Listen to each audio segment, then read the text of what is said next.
I never thought it would happen to me.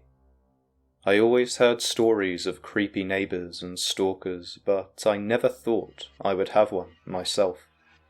It started innocently enough, with just the occasional glance from across the street or at the supermarket. But then it became clear that I was being followed. At first I tried to ignore it, thinking maybe I was just being paranoid. But then I started seeing him more and more, always staring at me with a blank expression. I heard from other neighbours that he was mentally disabled and still lived with his mother, which made me feel guilty for even thinking of reporting him. But one day, I'd had enough. I got into my car and started driving, only to see him in my rear-view mirror. I pulled over and demanded that he get out, which he did, sprinting off down the street. I felt a sense of power and relief, thinking that maybe I'd scared him off for good. But I decided to confront his mother to tell her about what he had done, and she apologised and appeared visibly horrified when I told her about the car incident. To be honest, I felt bad for her, and could imagine the stress that she must be under every day looking after him, so I tried to let it go. But the next week, I saw him once again at the supermarket. This time, I decided to confront him directly, and demanded that he leave me alone. His face turned bright red and filled with anger, and his breathing became heavier. I started to get frightened, so I quickly went to pay for my shopping and leave. But as I stood there in the queue, the cashier asked if the man behind me was with me. I turned around to see what she was talking about, and there he was, standing directly behind me, with a crazed look on his face. I screamed, and the cashier instantly called for help. The manager rushed over and ordered the man to leave the supermarket at once, but he wasn't moving. Eventually they had no choice but to call the police, who had to physically pick him up and force him out of the store. I was so shaken up by the incident, but the police promised to handle the situation. They gave him a final warning that if he was seen stalking me or any other people, he would be sent back to the psychiatric facility. Well, after that day, I never saw him again. But the memory of his crazed expression and that intense fixation he had on me will haunt me for a very long time.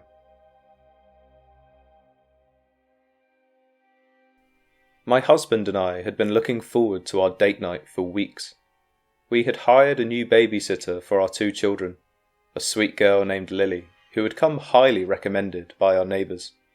We left the house feeling confident that our children were in good hands, but as the night wore on, we couldn't shake the feeling that there was something wrong.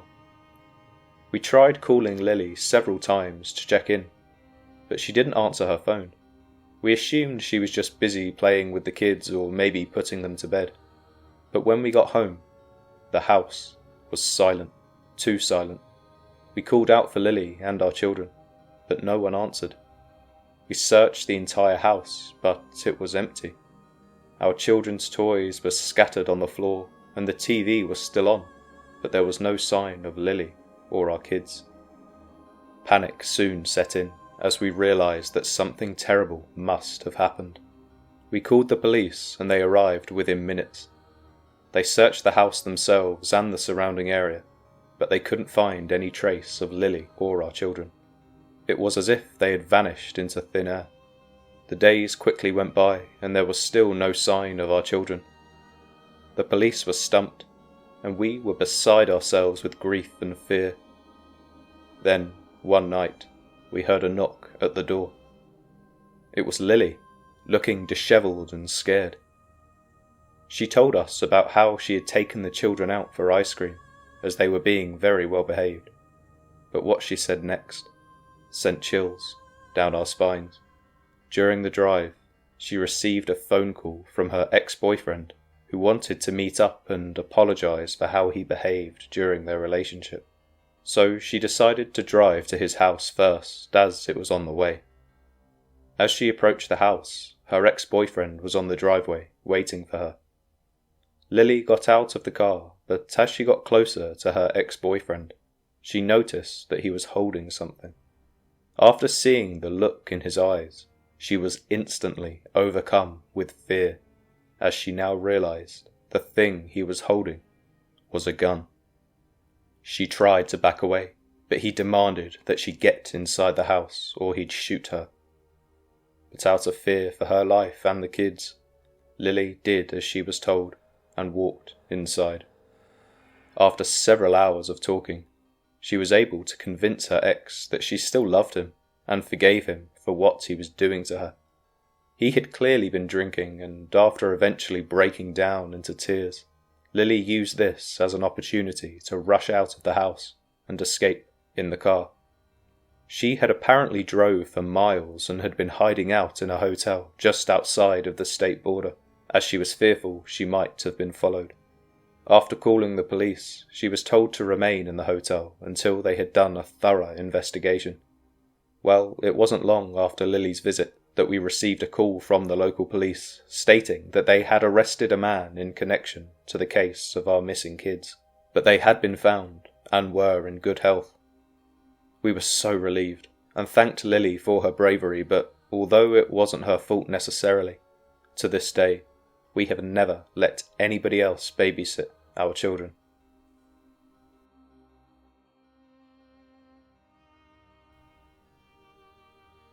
I was alone in my house on a dark and stormy night.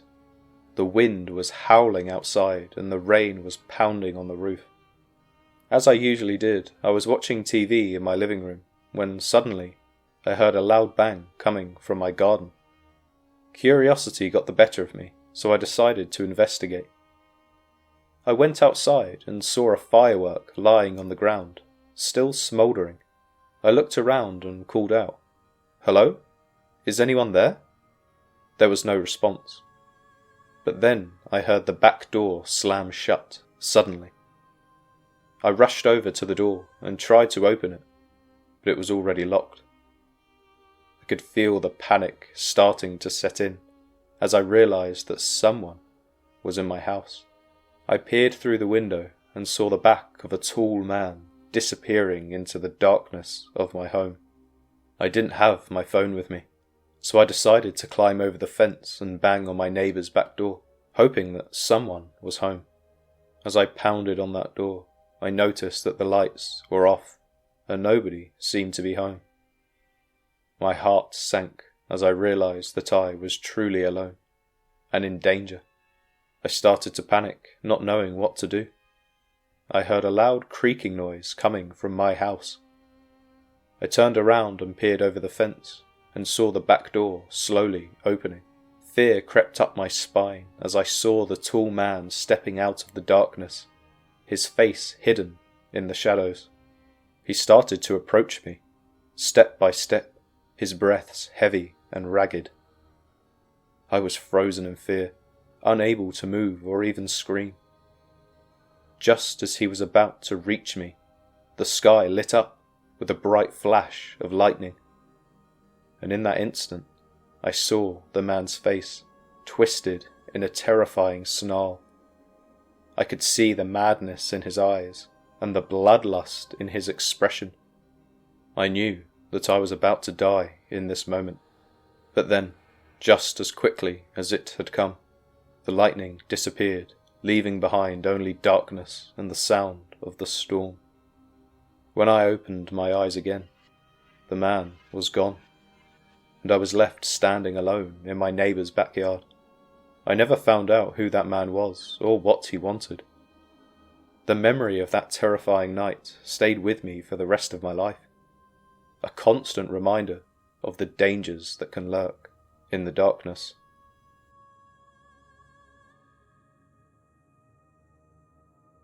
A few years ago, my mum had finally remarried after being single for well over a decade.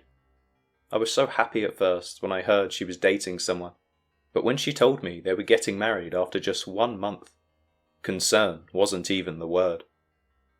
Unfortunately, my worst fears were confirmed when he was arrested for indecent exposure at his local gym He had this habit of becoming obsessed with women, which would drive him to do crazy things. Ironically, it's what drew my mum to him in the first place, as apparently he made her feel desirable.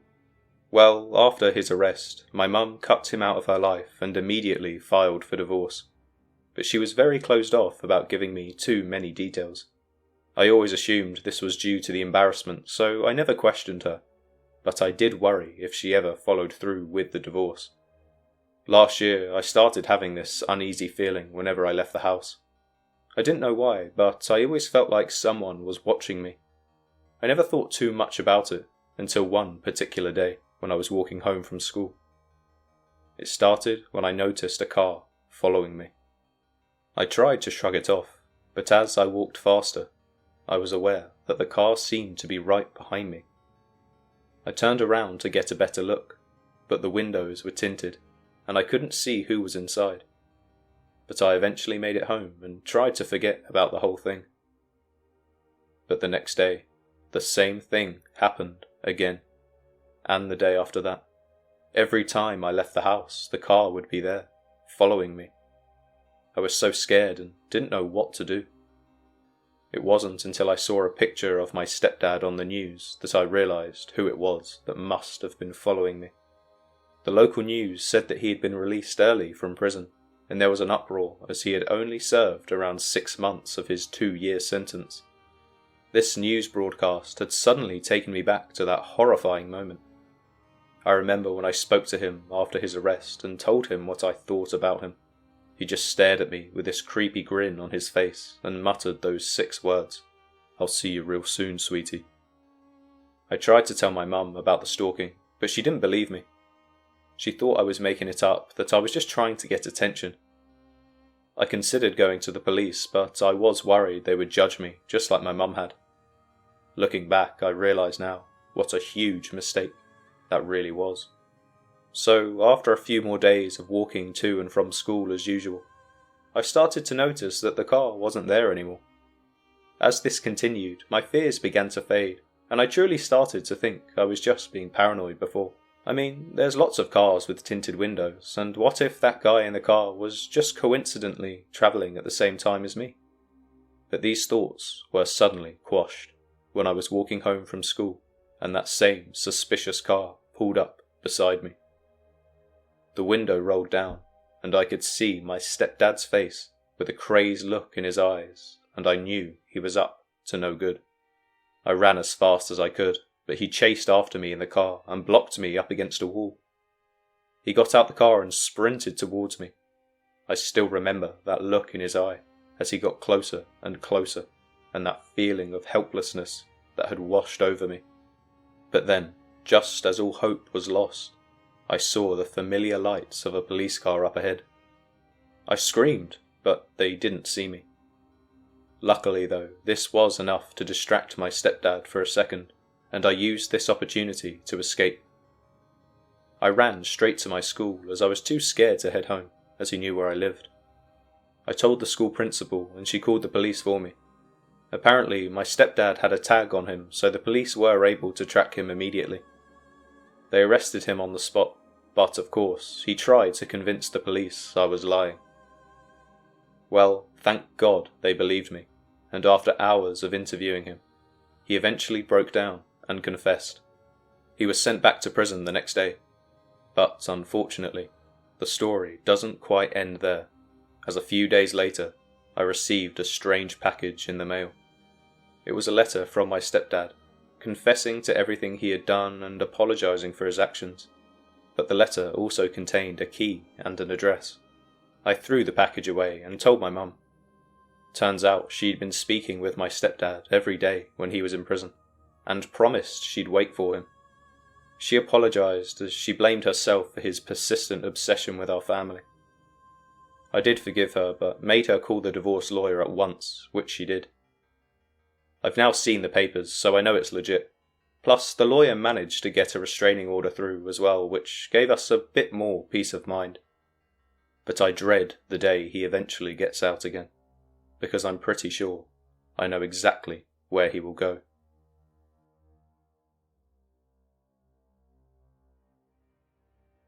Living alone in a new apartment building was daunting at first, but I quickly got used to the new routine.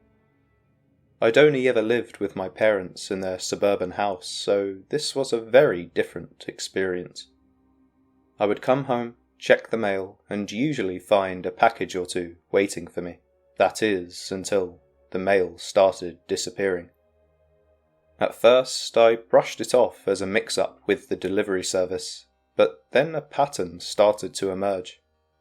Packages were going missing even when I was at home, but this unease soon turned into full-blown fear when I began noticing strange noises at night. Footsteps, whispers, and rustling sounds that came from the hallway outside my door. At the time, I told myself it was just my imagination, but deep down, I knew that something wasn't right. Eventually, I decided to install a camera outside my door to see if I could catch the culprit. I didn't know what to expect exactly, but secretly, I think I was hoping that it was all just my imagination. But what I saw on the footage made my blood run cold. There was a shadowy figure that appeared every single night at exactly 2:35 a.m. in front of my apartment door.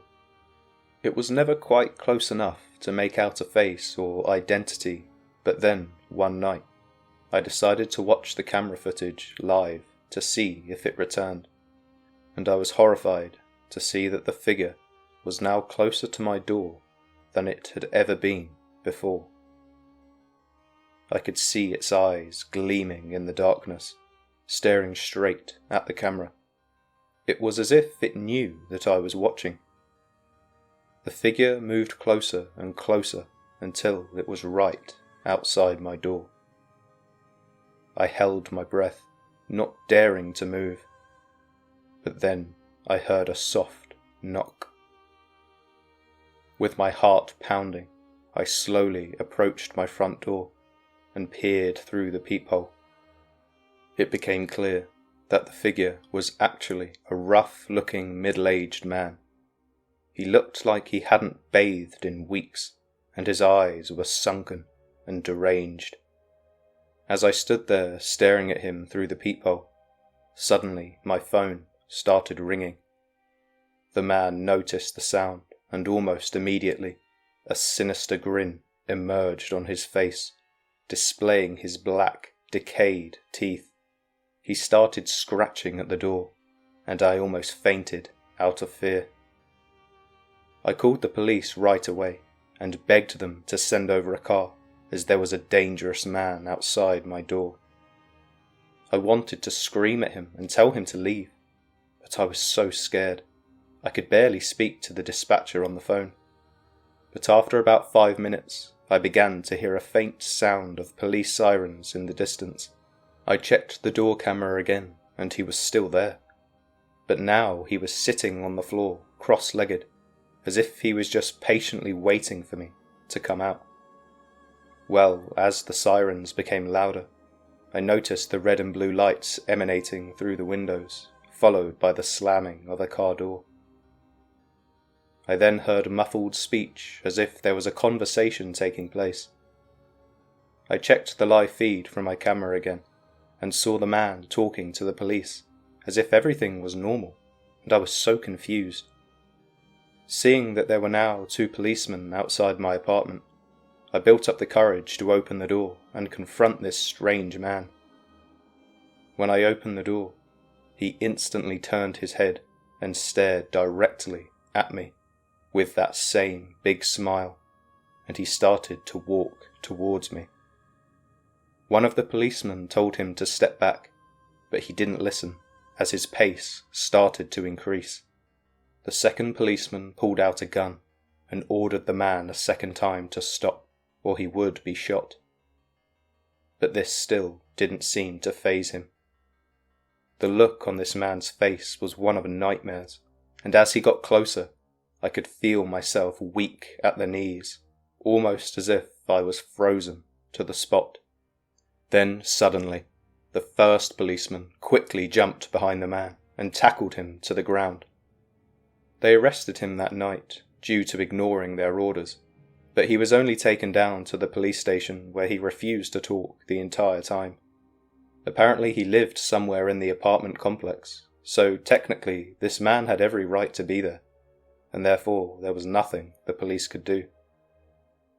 They never managed to find out why he was outside my door, or if he was the one stealing my packages. But they did tell me he'd been previously arrested for assault on an elderly lady a few years before, and actually served time in prison. So it's safe to say, things could have gone very differently if the police didn't show up that night. Luckily, I never saw him again, and no more packages went missing, thank God. But I ended up moving to a new apartment a few months later, as the police statement helped me convince my landlord to let me out of my contract early. But to this day, I still check my peephole before bed every single night, just to make sure that he's not there.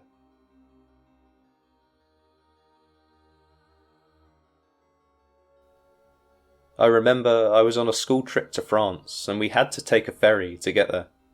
I was excited as this was my first time on a ferry and my friends and I were all chatting and taking pictures, just enjoying the ride. However, something strange caught my attention. There were a group of foreign men on the ferry and they were taking pictures of some of the girls on our school trip. At first it seemed harmless, as the girls were tolerating it and even posing for the camera. One of the men even put his arm around one of my female friends and posed with her. But as the ferry ride continued, things started to get even weirder. The men were taking more and more pictures and they seemed to be getting closer to the girls. They started following them around the ferry and it was clear that the girls were starting to feel uncomfortable. Then suddenly we noticed that one of the girls had gone missing. We searched the entire ferry, but we couldn't find her anywhere. We were all worried sick, and the teachers were frantically calling her name over the intercom. Finally, we found her in an empty room, crying in the corner. She refused to talk and kept shaking her head when we asked her what happened. We didn't know what to do, and eventually there was nothing anybody could do, as she wasn't being honest about the situation. The ferry eventually docked in France, and we went on our school trip. But the incident on that ferry had haunted me for months afterwards. I knew something terrible had happened, and I knew the men taking pictures of the girls had something to do with it. It wasn't until a few months later that she finally opened up to me about what had really happened.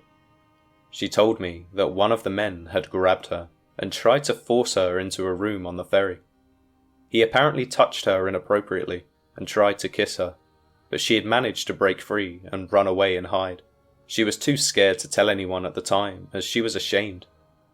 I was furious when I heard this, and I demanded that she tell the police. But she was still too embarrassed and didn't want to make a big deal out of it, as it was her fault for tolerating them in the first place. Well, it took a lot of convincing, but eventually I was able to get her to come clean to the police about what had really happened on the ferry that day. The man was eventually caught and brought to justice, but my friend has never been the same since. She used to be so happy and would constantly be doing silly things to make us laugh, but now she's very reserved and over time we've started seeing less and less of her. To be honest, I haven't spoken to her now for over a year, I think, but I truly hope that she is okay and that she's been able to overcome that horrible experience.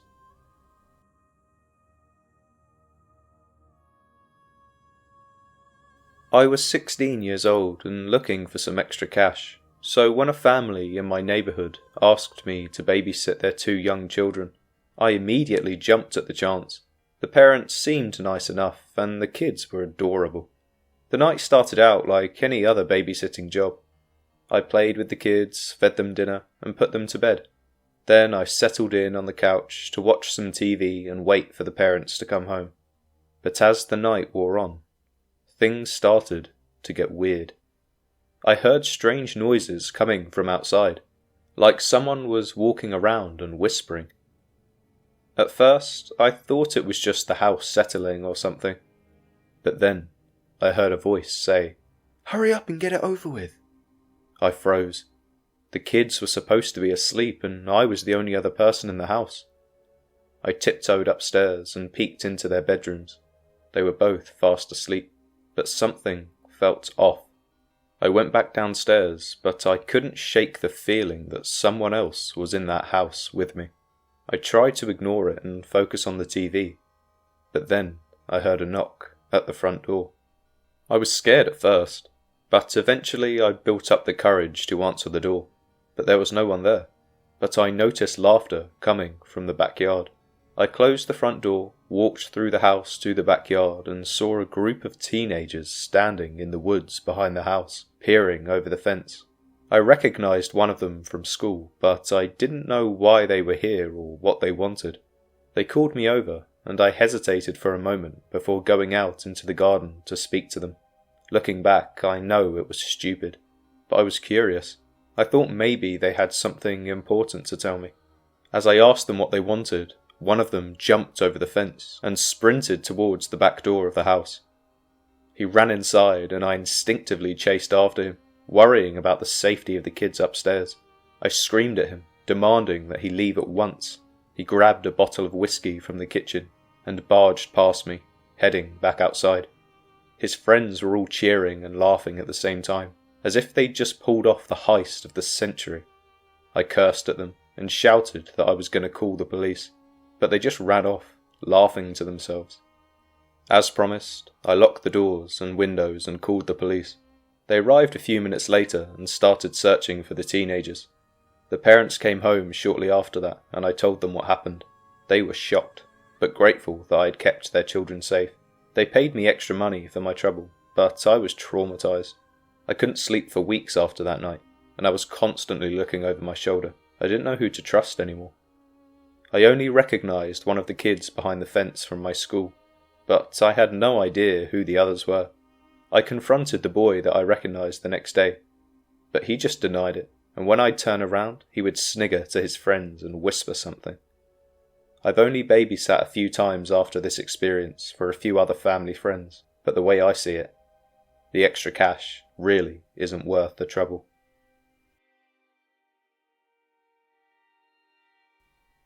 It was a typical Friday night. My parents had gone out for their dinner date, which allowed me to have a little bit of alone time, which I craved. I was snuggled up in my bed, scrolling through my phone, when I heard a noise outside. I peeked out my window and saw my neighbour, Mr. Wilson, in my backyard. I found it odd that he would be in my backyard, so I put on a robe and went outside to see what he wanted.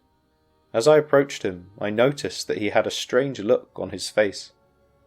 He asked me if I was home alone, and I hesitated before answering. I didn't want to lie, but I also didn't want to tell him the truth. He could tell that I was lying, and asked me why I wasn't being honest. I started to feel uneasy, so I begged him to just leave. But instead, he just smiled and started to approach me. His slow walk quickly turned into a sprint, and he lunged at the back door. I quickly locked it, and he banged on it a few times before finally laughing and walking away. I was left standing there, wondering what the hell just happened. When my parents came home, I told them everything. They didn't believe me and thought I was just imagining things, but after pleading for hours, they eventually called up our neighbour to ask him why he was in our garden. The next day, Mr. Wilson came over to talk to my parents directly, insisting that he was just looking for his lost dog, and that I had made the rest of the story up. But I knew what I had seen and felt that night. I knew that something was off about Mr. Wilson. I never saw him in my backyard again, but every now and then I'd see him getting into his car and we'd sometimes lock eyes. He'd always just smile and pretend that there was nothing wrong. All I can say is, I can't wait until I'm old enough to move out.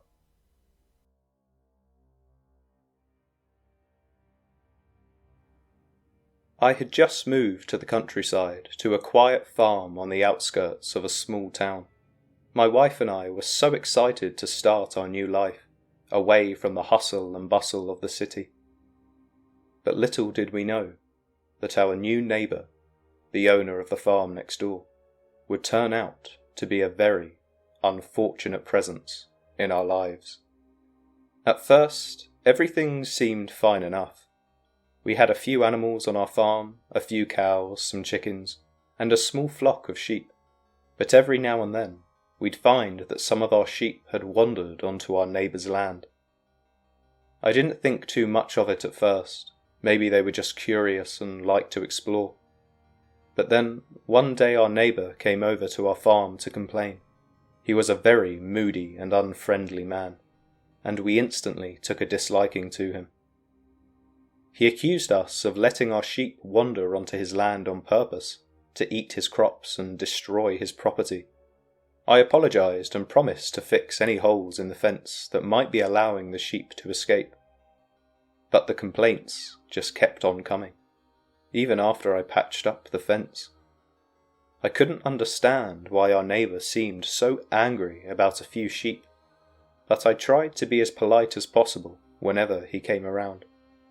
But as the weeks went by, things started to get weirder. Our neighbour would come over to our farm in the middle of the night, pounding on our door and demanding to speak to me. He claimed that our animals were causing more damage to his property, even though there was absolutely no evidence for this. He seemed to be fixated on the sheep in particular, always asking how many we had and where they were grazing.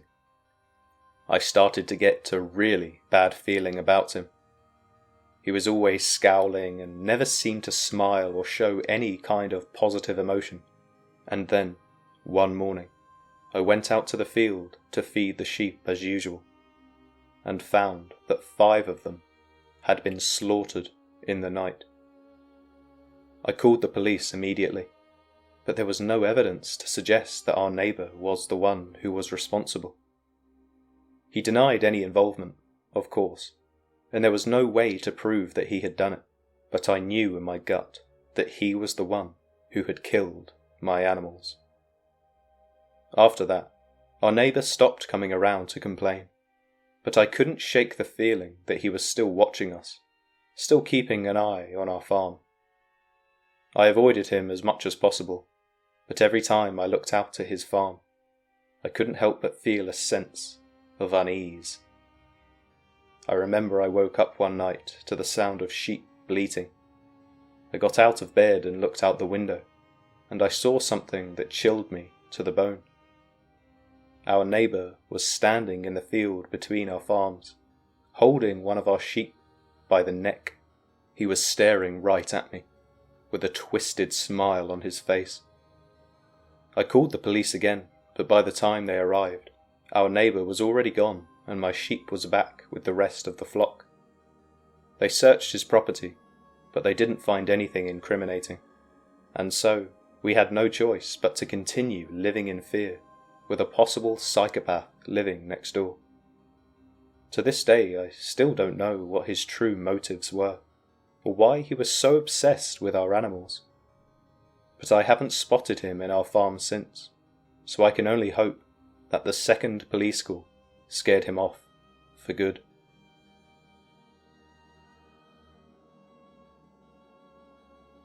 I had recently broken up with my long-term boyfriend, so naturally I wanted to go on holiday to clear my head. Unfortunately, none of my friends were free, but rather than postponing my trip for a later date, I decided to head off alone. I wasn't planning anything extravagant, just a short trip out of state with a nearby beach and enough bars to drown my sorrows. The journey took ages. I think I was on the train for about 4 hours, so I was so relieved when I had finally arrived at my destination. After all of that travelling, all I wanted to do was just get to my hotel and rest. But as I stepped onto the platform, I felt a pair of eyes on me. I turned around to see a man staring at me intently from the train. I quickly looked away and started to walk, hoping that he would not follow me. But he did. I could hear his footsteps behind me, getting closer and closer. I quickened my pace, my heart racing with fear. I could feel his eyes burning into my back, and I knew that he was watching my every move. I tried to shake him off, but he just kept following me. As I turned a corner, I saw a deserted alleyway ahead. I knew I had to get away from him, so I ran down that alley, hoping to find some way out. But as I ran, I could still hear his footsteps, but they were getting louder and closer. He was right behind me, with his eyes fixed onto mine. I tried to scream, but no sound came out. He grabbed my arm and pulled me in closer to him, his eyes filled with an eerie intensity. I kicked him hard in the shin, and he stumbled back in pain. I then took advantage of his momentary weakness and ran as fast as I could. I could still hear him, but I didn't look back. I ran until I reached the hotel, and I didn't stop until I was inside the safety of my room. I had called the police and filed a report, but unfortunately there was nothing they could do. I think they searched the train station's CCTV cameras, but somehow the man had managed to avoid detection. After that experience, I was too afraid to leave my hotel room for days. Every time I thought about going outside, I would feel a shiver run down my spine. But eventually, as the days went by, I did start to feel a bit more confident. I thought that maybe I was just being paranoid and that the man on the train was just a coincidence. So I decided to go for a walk, hoping to clear my head. I mean, I had paid for this trip, and I was going to damn well enjoy it. As I walked down the street from my hotel toward the local beach, I noticed a man standing on the corner, staring at me with that same eerie intensity that the man on the train had. I froze, feeling that familiar wave of fear wash over me. I couldn't believe that it was happening again. The man started to walk towards me, so I instinctively started to run. He caught up to me and again grabbed me by the arm, and I felt a surge of panic. I tried to scream, but he covered my mouth with his hand, muffling my cries. He dragged me down an alleyway, and I saw a car parked at the end. He opened the door and pushed me inside. I could feel the tears streaming down my face as the realization of this bleak situation had sunken in. I tried to open the doors, but they were locked from the inside, so I began to pound on the windows. He slowly climbed into the driver's seat, almost as if he'd done this many times before, and we drove off into the night. I could see a gun on the passenger seat, and every now and again he would pick it up and play with it as his sick way of threatening me. I had no idea where we were going or what he was going to do to me. All I knew was that I had to escape, somehow. As we drove, I saw an opportunity to make a run for it. The car had slowed down at a traffic light, so I quickly reached for the gun. He tried to fight me for it, but I had a stronger grip and managed to wriggle out of his hand. I pointed it directly at him and demanded that he unlock the doors at once. He did as he was told, and I heard a click. I threw open the door and ran down the road screaming for help. The driver had already taken off, and as I saw him drive away, I noticed that his license plate was covered with black tape. A nice older lady saw me hysterically screaming on the side of the road and rolled down her window asking what was wrong. I told her what I had just gone through, and she immediately insisted I get in the car so she could drive me to the police station. I then told the police everything that had happened.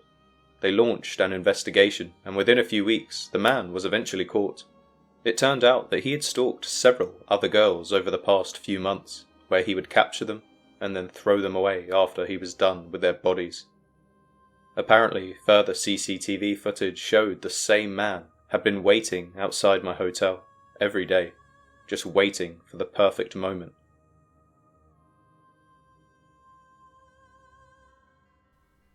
It was a quiet night, and I was home alone watching Netflix when I heard a loud banging on my front door.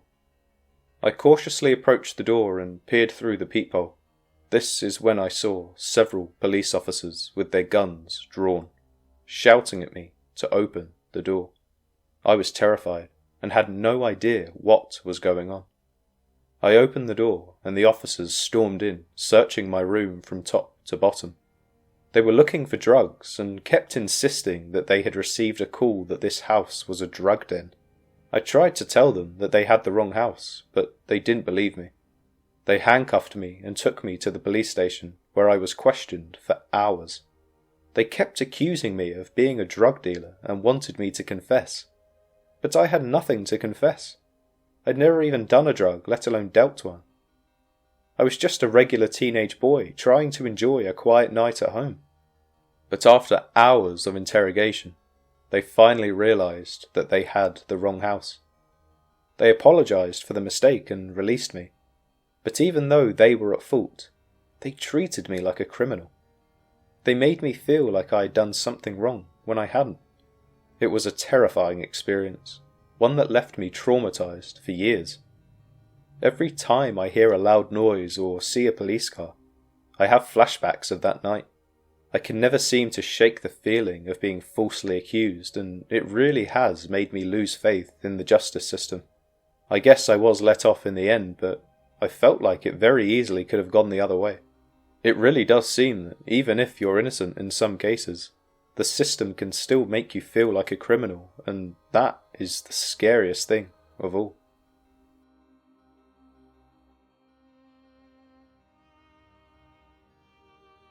Living in a quiet suburban neighbourhood, I thought I'd hit the jackpot when I moved into my new house. Everything was perfect, at first. The garden was huge, the neighbours were nice, and the best part, it was only a short drive away from my work, which meant I now got to sleep an extra hour every day. But my enthusiasm all came crashing down when I officially met my other next-door neighbour, Mrs. Jenkins. She was an elderly woman who usually kept to herself, but we would sometimes exchange a smile or a wave every now and then. But soon, I started to notice strange things happening around her house. Every night, the same noises would come from her backyard. It sounded like someone was digging, but every time I looked outside, there was nothing there. I tried to ignore it, but the noises continued, getting louder and more frequent. One day, I decided to take a closer look. I went into my garden and I climbed onto a ladder to peek over the fence, and what I saw left me feeling more than uneasy. Mrs. Jenkins was digging in her garden, but it wasn't the kind of gardening I was used to. She was burying something that was almost twice her size. I tried to dismiss it as just my imagination. I mean, how could this frail old lady be able to even carry a dead body, let alone dig a hole big enough to bury it? But nonetheless, the feeling of unease lingered, and then things started to get even creepier. Every time I went outside, Mrs. Jenkins was there, watching me. She would just stand there, staring at me with a cold, dead expression. It was like she was trying to communicate something, but I couldn't quite understand what it was. I even woke up one morning to find Mrs. Jenkins standing outside my bedroom window. Her face was pressed up against the glass, and she was staring at me with those same dead eyes. This had been escalating for the past few weeks now, so I was really starting to get paranoid. I couldn't take it anymore, so I went to the police, but they just brushed it off, saying that I was just over-exaggerating, and that technically she hadn't done anything illegal, so what were they supposed to do? But I knew that something was wrong. I started to keep a journal of all of the strange occurrences, hoping that it would help me make sense of things. I remember I went into my backyard one day to find my ladder had broken in half. It was strange because we hadn't had any storms for a while, and the last place I put my ladder was lying down at the back of my garden. So this confirmed that there was definitely something wrong. But I still had no physical proof that this was in fact Mrs. Jenkins. So there was nothing I could do. I've now been living here for a number of years, and I haven't spoken to Mrs. Jenkins again since. We bump into each other every once in a while, but there is no smile or wave anymore. Just a mutual dislike for each other. I do worry that she will try something again. But for now, I can only hope that her old age will soon catch up with her. So, I was travelling home after a long day at work. I'm a paralegal, so on this particular night, I was working late to finalise some details for our client's defence. He was being charged with assault, which was something I'd never personally had to deal with, until that night. I remember I was just sitting there minding my own business in the quiet carriage, when suddenly a group of boys burst into the carriage. They were being so loud and obnoxious, and seemed to be the type that take pleasure in making people uncomfortable. They were saying crude and inappropriate things, and I felt more and more uneasy with each passing second. The clear ringleader of the group, a boy that had caught my eye earlier on, had a menacing presence, and his friends seemed to follow his every command. He approached me and started making advances, but I refused to engage with him. His friends started laughing and jeering, and I felt like I was trapped in a nightmare. My mind started racing, and I didn't know what to do. I considered calling for help, but I didn't want to make the situation worse. But then, just as I really started to panic, the conductor burst into the carriage, asking passengers to show their tickets. He was a tall, imposing figure, and his presence seemed to quell the chaos. The boys ran off, and I was left alone with the conductor. He asked me if I was okay, and I broke down in tears. I told him about what had happened, and he listened patiently. He offered to stay with me until the next stop, and I was grateful for his kindness. As we waited for the train to pull into the station, I still felt on edge. I kept looking around, half expecting the boys to suddenly reappear, but once the train came to a stop, they were nowhere to be seen. I hurried off the train and walked towards the station exit, and I breathed a sigh of relief knowing that this nightmare was finally over. But just as the train seemed to be pulling out of the station, I saw the same group of boys pry open one of the doors and sprint over in my direction. My heart leapt into my throat, and I started running for my life. It was a long platform, and the station exit was on the opposite end. I was running blindly, and I could hear their footsteps getting closer and closer. I was about to give up, when I noticed a homeless woman with her dog. She was sitting on a bench wrapped in a blanket, and her dog was lying at her feet. I ran towards her, hoping that somehow she would be able to help, and the dog instinctively got up and started barking and snarling at the boys. They immediately backed off, and I managed to escape. Once I was outside of the station, I tried to see if I could get a taxi or Uber, but there were no cars in my area and all of the taxi services were already closed. I was shaking, and my mind was still racing. I realised I had no choice but to wait at the bus stop, and I prayed the next bus wouldn't be too long. I had been sitting there for what felt like hours, when suddenly I saw the familiar headlights of a local bus pierce through the darkness. I felt so relieved, but I was still looking over my shoulder, hoping that those boys didn't suddenly appear. When the bus finally arrived, I rushed on and sat down, feeling exhausted and numb.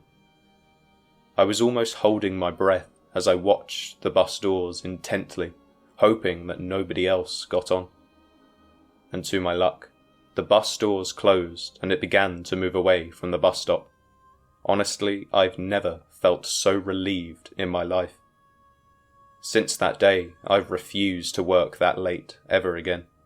And to this day, if I ever see a group of teenagers, I can't help but relive that nightmare.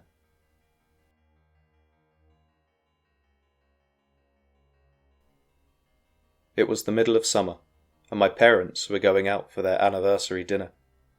They had hired a new babysitter, who they'd never used before.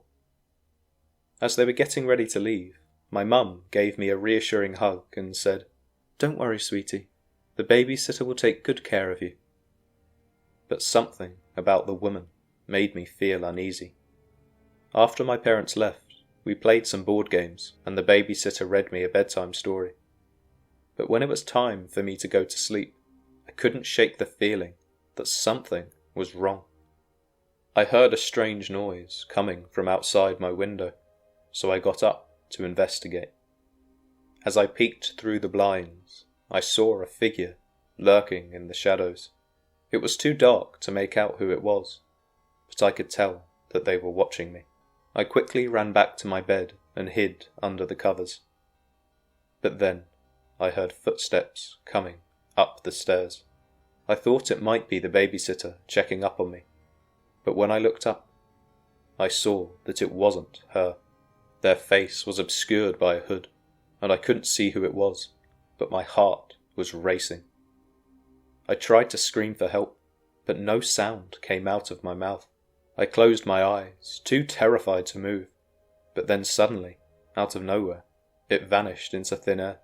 I sat up in my bed, shaking with fear. I was too scared to move, too scared to even call for help, but then I heard a voice. Are you okay, sweetie? I heard you scream.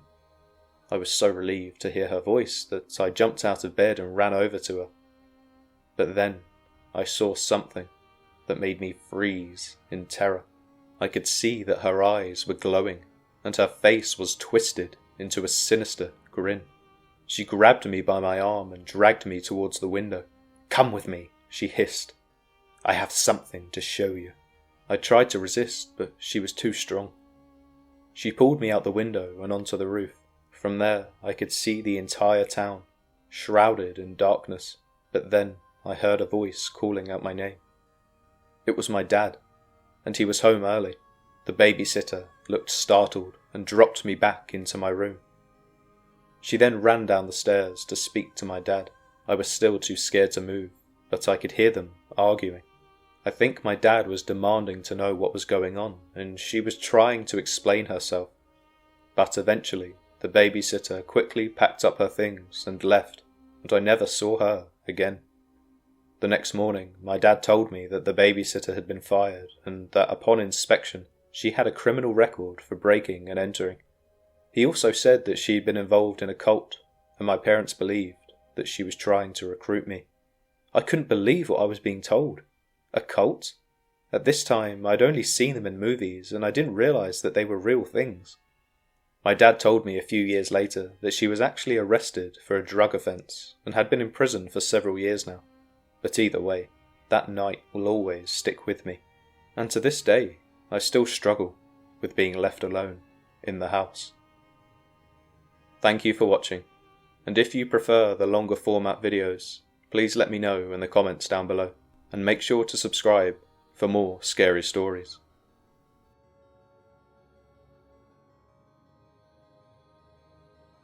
I had always enjoyed the peacefulness of being home alone. It was a rare moment of solitude in my otherwise very busy life. However, tonight was different. I felt a strange feeling in the air, a feeling of being watched that sent chills down my spine. I decided to ignore my irrational fears and distract myself with a movie. But as soon as I settled into my bed, I noticed a man standing at my bedroom window. His face was obscured by shadows, but I could see his creepy smile with missing teeth and hear him tapping his mangled hand on the glass. I froze in fear, unsure of what to do. The man just stood there, staring at me with his eerie grin. It was as if he was waiting for something, waiting for me. Suddenly, I heard the handle of my front door being rattled. My heart was pounding in my chest as I realized that this man was now trying to break in. He started slamming and shouting, demanding that I let him in at once. I was paralyzed with fear, unable to move or speak. I could hear his voice getting louder and more aggressive as he continued to slam and rattle the door handle. It sounded like he was trying to break the door down. I knew I had to do something, but I was too scared to move. I tried to convince myself that it was just my imagination, that this was just a bad dream. But the man's voice was all too real and too terrifying to be just a dream. Finally, I found the courage to call the police. I told them everything that was happening, and they promised to send a car over immediately. I waited, huddled in my bed, trying to keep quiet so the man wouldn't hear me. The seconds felt like hours as I listened to him continue to slam on my front door, when finally I heard the sound of a car pulling up outside, and I heard the man's footsteps as he ran away, but I was still too scared to even look out of the window. It must have been a neighbour, because the police arrived shortly after and then took my statement. They told me that they would do everything they could to find the man, and that I should just stay with a friend for the rest of the night if I wanted to feel safe. I never found out who that man was, or why he was trying to break into my house, but I could never forget that creepy smile and the missing teeth, and that mangled hand tapping on my window, and the terrifying voice shouting to be let in. It was all just too much. From that day on, I always made sure to double check that all of my doors and windows were locked before going to bed, and I still do it to this day. But to be honest, I've never felt safe being home alone, ever again.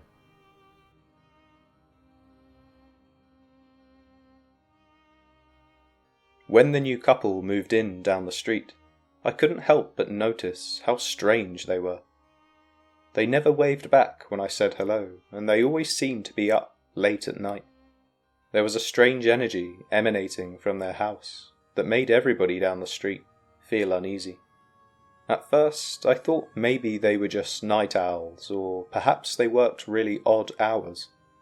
But then I noticed something else that made me even more suspicious.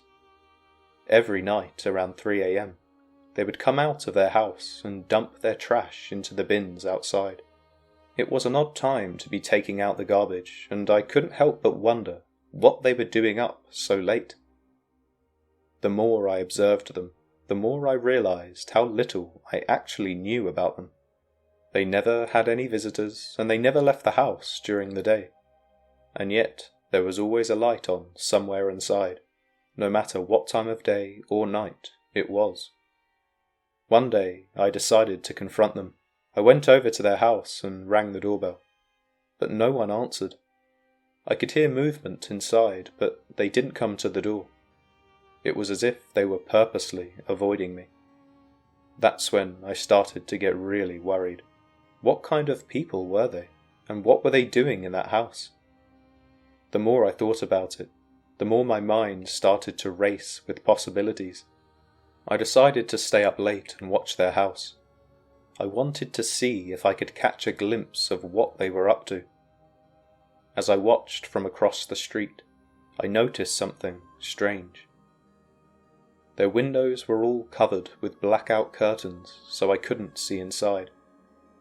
But I could hear weird noises coming from their house, scratching and thumping, and other unidentifiable sounds. I stayed up for hours, waiting to see if anything would happen. But nothing did. Finally, around 2 a.m, I decided to give up and go to bed. But as I climbed into bed, I suddenly heard a strange sound coming from outside, like something scratching at my window. I bolted upright in bed and looked outside, but I didn't see anything.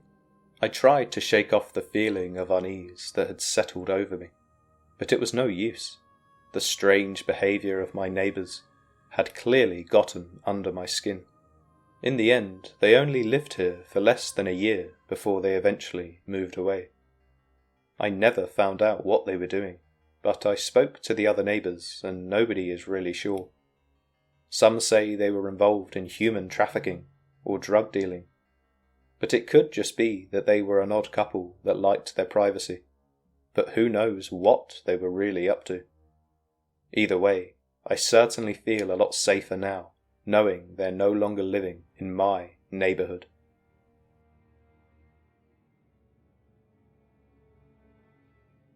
I was only 8 years old when my parents hired a new babysitter for me. Her name was Mrs. Thompson. She was an elderly lady with wrinkled skin and piercing blue eyes. She would always wear a dark cloak and a black hat that covered most of her face. To be honest, she looked like a witch from one of those storybooks my mum used to read to me, so naturally, at first, I was quite scared of her. But as time passed, I started to warm up. She would always bring me candy and let me stay up late to watch scary movies with her. but there was always something strange. For example, she would talk to herself sometimes, and I would wake up in the middle of the night to find her staring at me with those piercing blue eyes. One night, my parents went out for dinner and left me with Mrs. Thompson. I think we were watching a movie when the power suddenly went out. She told me to stay put and went to check the fuse box in the basement. I sat in the dark, scared out of my mind, waiting for her to come back, but she didn't. I must have sat there for what felt like hours, but looking back, it was probably only a few minutes. I decided to go down to the basement and see what was taking her so long. As I descended the stairs, I heard strange noises coming from the darkness. I called out for Mrs. Thompson, but there was no answer. I started to panic and ran back up the stairs, but now the door was locked. I had found myself trapped, and I could hear footsteps coming closer. The door creaked open, and it was Mrs. Thompson, but she wasn't alone. She was standing there with 3 other people, and they were all dressed in black cloaks and hats. I started to scream for help, but she covered my mouth with her hand, whispering in my ear, "Don't worry, child. You're going to be okay. We're just going to play a little game." The 4 of them then tied me up and blindfolded me. I was terrified and didn't know what was happening. Eventually, they took my blindfold off, and I could see that we were in some kind of dark, creepy room that I didn't recognize. There were candles all around, and strange symbols drawn on the walls. Mrs. Thompson and the others were chanting something, and I could feel the room getting colder and smaller. Suddenly, the room started to shake, and a loud voice boomed through the walls. It sounded like it was coming from another dimension. Mrs. Thompson and the others started to scream and run around the room, knocking over the candles. I just closed my eyes, praying for it to be over, but when I opened them again, I was back in my bed, and Mrs. Thompson was standing over me, staring at me with her piercing blue eyes. From that day on, I refused to let my parents hire Mrs. Thompson as my babysitter again. I didn't tell them what had happened, out of fear that maybe it was just a dream, but I knew deep down that I had narrowly escaped something far worse than just a scary movie.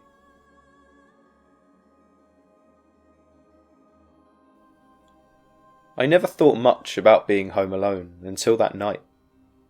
I mean, I was a brave kid, and it was never something that I was too afraid of. But on this particular day, my parents were out of town, and for some reason, it felt different. But like I said, I'd been home alone many times before, so I'm not sure why on this particular night I had a sense that something was off. I remember I was lounging on the couch, scrolling through my phone, when I suddenly heard a noise coming from the living room. I walked out my bedroom and I looked up to see a man sitting there with his head fixed on the TV and his hands on his head.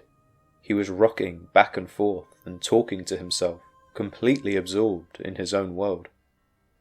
I was startled and didn't know what to do. I slowly approached him, trying not to startle him. But as soon as he saw me, he jumped up and ran towards me, his eyes wild and his face contorted with fear. He begged me to help him, tears streaming down his face. He was clearly in distress, and I didn't know what to do. I promised him that I would help, that I would call for help, and that everything would be all right. I quickly dialed 911 and explained the situation. The operator told me to stay on the line and to keep the man calm, if possible.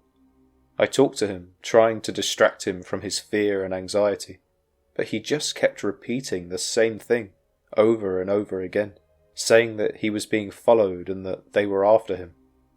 Finally, I heard the sounds of sirens in the distance, and I breathed a sigh of relief. The police arrived shortly after, and they took the man away. They explained to me that he was mentally ill and had wandered away from the nearby mental hospital, and I wasn't too shocked, to be honest. I was shaken by the whole experience. I had never encountered someone with such severe mental illness before, and it was scary to see how vulnerable and scared he was. I realised how important it was to be aware of those around us and to look out for those who might need help, and to never take our own mental health for granted. But from that day on, I always made sure to lock all of the doors and windows before going to bed.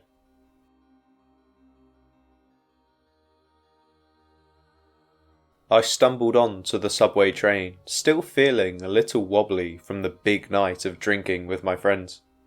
It was late and the train was mostly empty, except for a few tired-looking commuters. I was glad to be heading home and settled into a seat near the back of the carriage.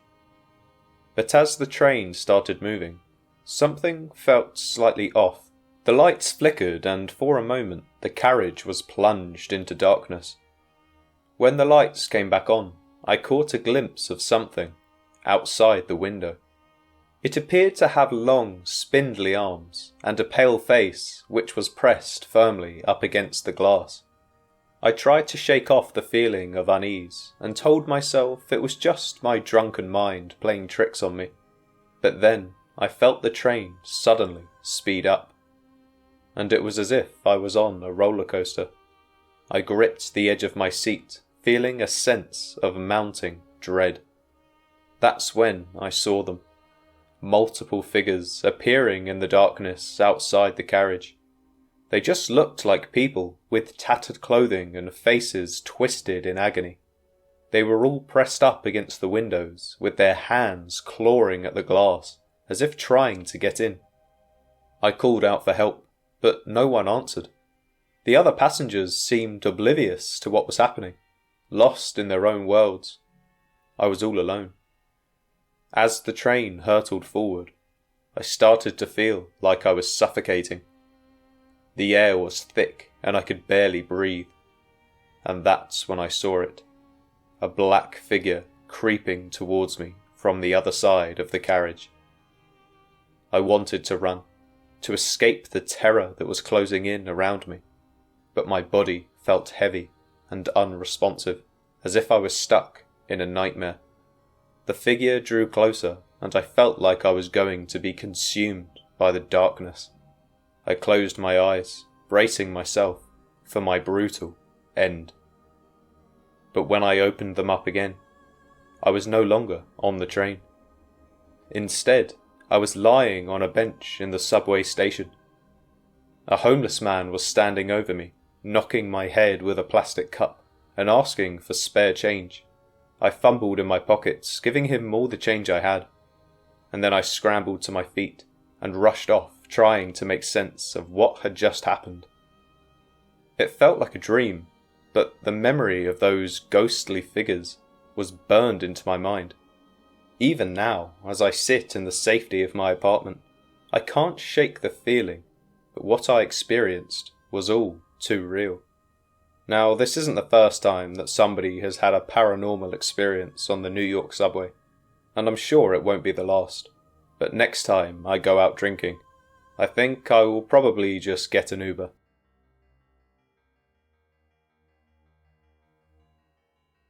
I had been a TikToker for a few months at this point, and I'd seen some really fast growth from my trending videos. I was always on the lookout for new and exciting video ideas, and eventually I stumbled upon this trend where I would walk through a store with my phone in my back pocket, recording people who looked at my backside. At first, it was just harmless fun. I would put my phone in my back pocket and film the reactions of men as I walked past them. It was all good until one of my fans commented that they noticed the same man in all of the different stores where I recorded. He was always in the background, never looking away from me. His eyes were intense, and he would follow me around the store, always at a safe distance. Well, my videos had really blown up, and the views I was getting made me completely disregard the possible dangers.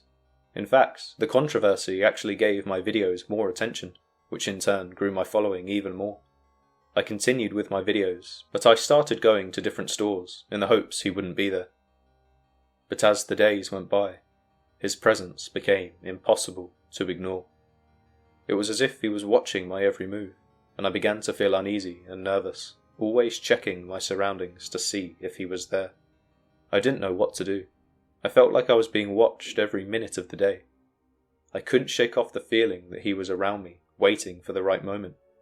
Well, a few more days went by, and I didn't see him again. I assumed that maybe he had seen the TikTok videos and had given up, but then I received a video from one of my fans. It was a warning that the man who had been stalking me was outside my house. They had linked a TikTok account that had several videos of me. The account only had about 20 followers, and they all looked like bots, but for every video thumbnail I saw on the account, I recognized the location. My heart raced as I saw the most recent upload, which was a short 5-second video of my house, followed by a sinister laugh at the end just before the video cut out. I peeked through the window and saw a figure standing in the shadows. I knew it was him. I could feel my breaths getting shorter and my heart pounding even harder. I called the police and they arrived within minutes. Luckily, he hadn't tried anything and was still just waiting for his moment, I guess, because the police managed to find the man, hiding behind some bushes in my backyard, watching me through the window.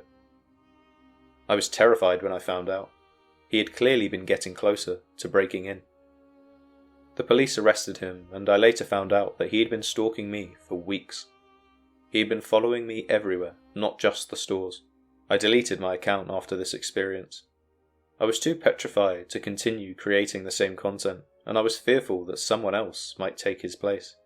I mean, let's be honest, you never really know who's watching you on the internet.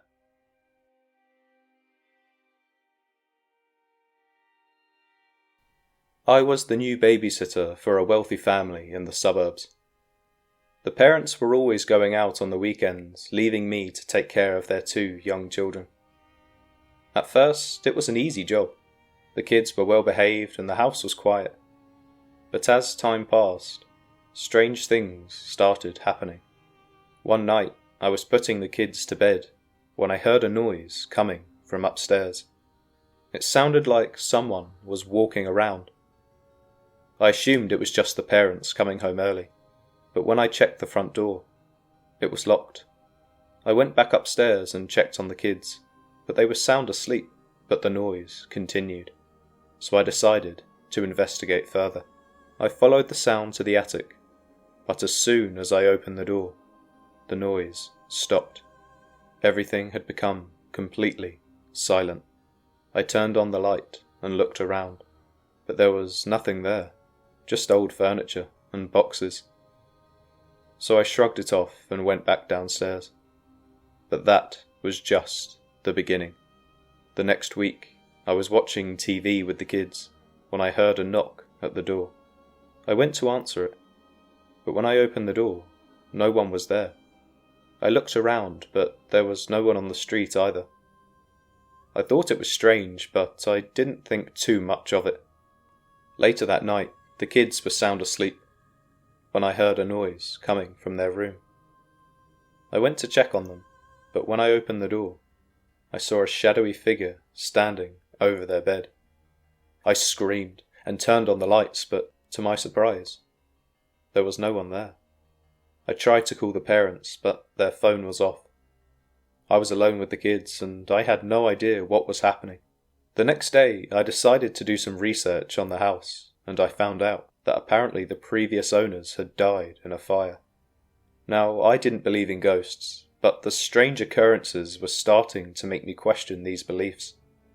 The next time I was putting the kids to bed, I once again heard a noise coming from the attic. I decided to investigate, but this time I was more prepared. I brought not only a flashlight, but also a baseball bat with me. As I climbed up the stairs, I could feel a chill in the air. It was like something was watching me. As I reached the top of the stairs, I saw the shadowy figure again. It was standing in front of a mirror, staring at its own reflection. I didn't know what to do, so I called out to it. "Who are you?" It didn't respond, and after a few seconds, the figure quickly disappeared deeper into the attic. I wasn't brave enough to go after it, so I climbed back downstairs and called the parents. They said that we could discuss it further once they arrived home, but they didn't sound too concerned over the phone. When they got back to the house, I explained the situation again, and they just looked at each other and sighed. The mother took my hand and looked in my eyes. I could sense she was pleading with me without saying any words. I asked her if she had seen the figure before, and again she just looked to her husband and then looked back at me. Her husband reached in his pocket and pulled out $20 and handed it to me. He gestured to the front door with a look of despair on his face. I didn't know what to do or say, so I just snatched the money and walked out the house without looking back. The exchange was almost more terrifying than the figure, but ever since that day, I have refused to go back to that house, and it's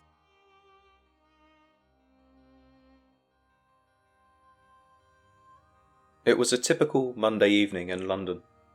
I had just finished work and was on my way home, taking the Underground as usual. The train was crowded, but I managed to find a seat next to the window. I settled in and took out my phone to check my messages, trying to ignore the noise around me, when suddenly a man sat down next to me. He was tall and had a scruffy beard. He looked at me and smiled, and I could feel my skin crawl. He started talking to me, asking me about my day, but I didn't want to engage in conversation. I gave him short answers and looked out the window, hoping he would get the hint, but he didn't. He kept talking to me, telling me about his life, and I could feel him getting closer and closer to me. I tried to move away, but the train was too crowded. Finally, my stop arrived, and I got up quickly, trying to push past him, but he grabbed my arm and pulled me back, his grip tight and painful. "Don't go yet," he said. "Let's talk some more." I was terrified. I struggled to get free, but he wouldn't let me go. And then, suddenly, the train's lights went out. The entire carriage was plunged into darkness, and I could hear screams and cries of panic from other passengers. But the man next to me didn't seem to be affected. He kept holding me, his grip getting tighter, and then, in the darkness, I felt something sharp against my neck. I screamed and struggled, but he just wouldn't let go. But then, just when I thought it was all over, the lights flickered back on, and the train was brought to a halt. The man let me go, and I stumbled out of the carriage, gasping for air. As I walked home, shaken and scared, I couldn't get rid of that feeling that he was still following me. I looked around every corner, trying to see if he was there, but I couldn't find him. It wasn't until I got home that I finally realised what had happened. This man had put a knife to my throat on that train, but I'd somehow managed to escape his clutches. I felt lucky, but even now, years later, I still have nightmares about that night. And every time I take the Underground, I can't help but wonder if he's still out there, watching and waiting for his next victim.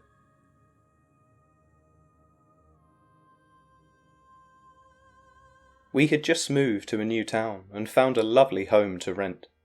It was perfect for our family, spacious, cosy, and in a quiet neighbourhood. But from the very first day, I had this sense that we were being watched. The old man next door would always be standing at his window, staring at us as we pulled up into the driveway. It was so unnerving. We would catch him watching us every time we left the house or came back home. It didn't even matter what time of day it was. He would always be there, peering out of his window. At first, I tried to ignore it. Maybe he was just curious about his new neighbours. But as the days went by, it became clear that he was watching our every move.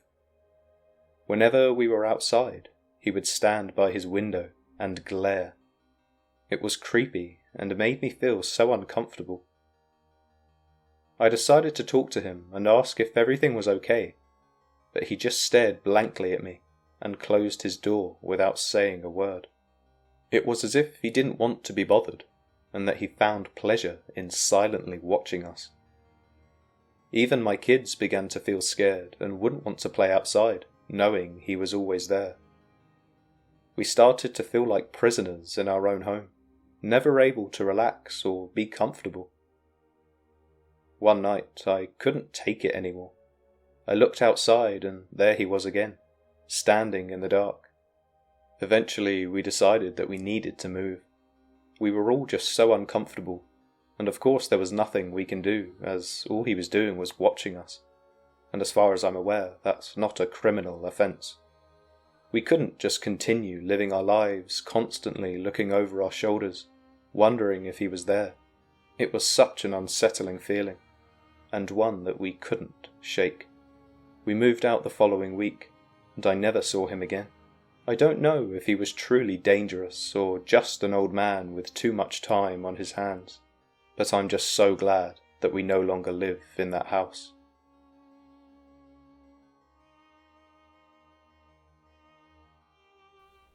This is a story about the worst flight of my entire life. So, it was supposed to be a routine flight, just like any other. I had boarded the plane and taken my seat, ready to settle in for the long journey ahead. But as I sat there, I couldn't shake the feeling that something wasn't right. The man that was sitting next to me had struck me as odd. He was tall, thin, and had an unnerving smile that never seemed to leave his face. He didn't seem to blink much either, which only added to the unsettling feeling I got whenever I looked in his direction. I tried to ignore him, putting on my headphones and staring out the window as the plane took off. But as the flight progressed, things only got worse. The man started making strange noises like he was whispering to himself, and I could see from the corner of my eye that his gaze seemed to be fixated on me. Nevertheless, I decided to try and get some sleep, hoping that I could just ignore him until we landed. But when I woke up, I found him staring at me with that same creepy smile on his face. I was terrified, but with him being so close to me, I felt trapped. I tried to call for the flight attendant, but my voice caught in my throat. The man started shifting closer to me, and I could feel his breath on my skin. I was too scared to move, too scared to do anything. Then suddenly, the plane hit some turbulence, and it was like a jolt of electricity went through the cabin, and everything started shaking. The man was thrown back into his seat, and I took this opportunity to call over to the nearest flight attendant. I told her about the man and how he had been staring at me and making strange noises. She looked concerned, and the man quickly interrupted and was denying any wrongdoing. I tried to convince her that he was lying, and he knew exactly what I was talking about, but he just kept playing dumb. I pleaded with the flight attendant to let me move seats, but she just shook her head and apologized as there were no other seats on the flight. She asked the man to please be respectful of the other passengers and then walked off. We just sat in silence for a while after that. There were still 4 hours left of the flight, which made me feel claustrophobic. I tried to put it out of my mind and hoped that he wouldn't try anything again.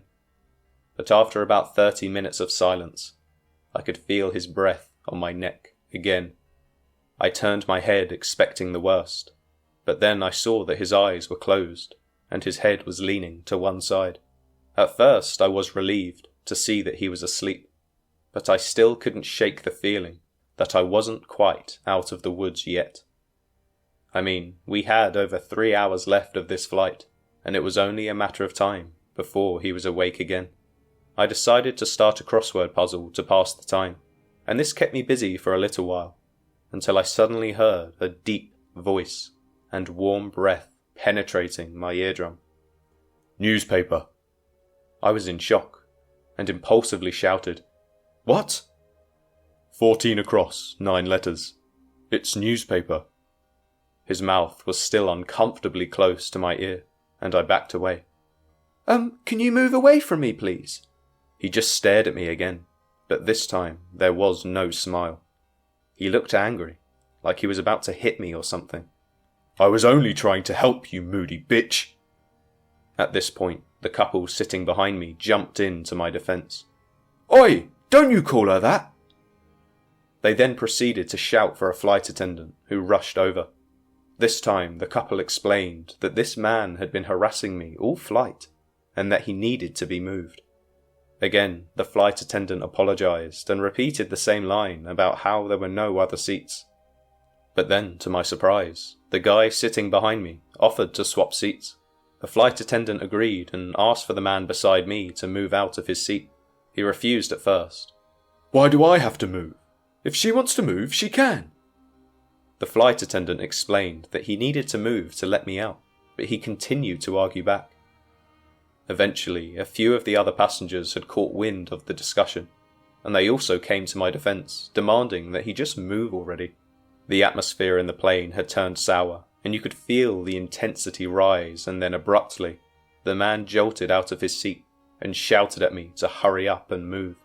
He was given a warning by the flight attendant and told that if he says one more thing, he will be detained once the plane lands.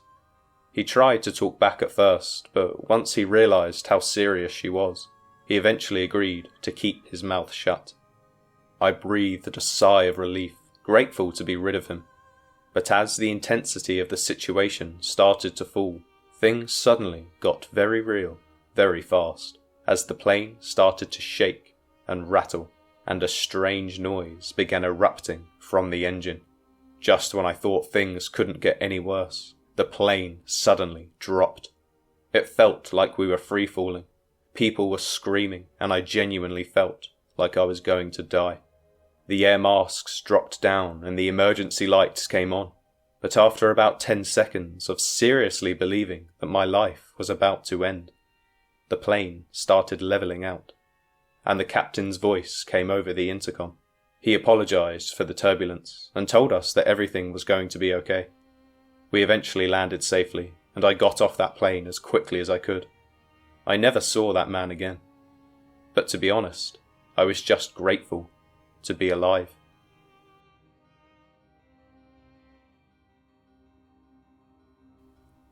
I had been stuck in my house for days due to an intense snowstorm that had made it impossible for my family to come home. At first, I enjoyed the peace and quiet, snuggled up in blankets with hot cocoa and a good book.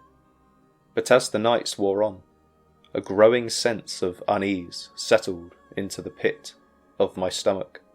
It started with the small things, like the creaking of the old wooden floorboards and the flickering of the lights.